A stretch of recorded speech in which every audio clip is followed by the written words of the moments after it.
मग आणि आम्हाला तर व्यायामाचा छंद पहिल्यापासून होता. बरं. तिन्ही भावांना व्यायामाचा छंद होता. बरोबर. मग आम्ही घरी व्यायाम करायचो. तेव्हा सगळे शेजारचे पाजारचे मित्रमंडळी आमच्या यायचे, ते पण व्यायाम करायचे. मग घरात थोडीशी जागा कमी पडायला लागली. मग असं ठरवलं की बाबा आपण एक आता जिमच चालू करून बघू. कारण त्या भागात जिमा नव्हत्या. बरोबर. पूर्वी आम्ही जिम करायला म्हणलं तरी लांब लांब जायचो. बरोबर. आणि तेव्हा काय गाड्या बिड्या नसायचं, सायकलीवर जायचो. आणि त्यावेळेस जिमचं फॅड नव्हतं. त्यावेळेस मला वाटतं तालमी वगैरेच होत्या. तालीम होत्या पहिल्या. बरं. तालमीत पण आम्ही व्यायाम केलेला आहे. बरं. पण म्हणलं आता एक बघूत आपण जिम टाकू. पण जिम टाकायचं म्हणलं तर मनी प्रॉब्लेम, पैशाचा प्रॉब्लेम. बरोबर. तरी आमच्या वडिलांनी खूप कष्ट करून थोडेफार काही कमवले होते असे पैसे. ते थोडेफार आम्हाला दिले. बरं. तेव्हा मी जिम टाकली.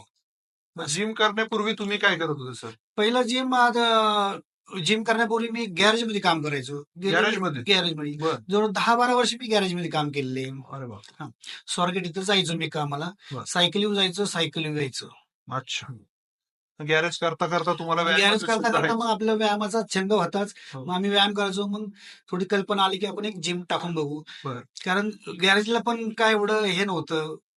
जाऊन हातपाय काळे करायचे. बरोबर. घरी आले की परत ते धुवायचे परत.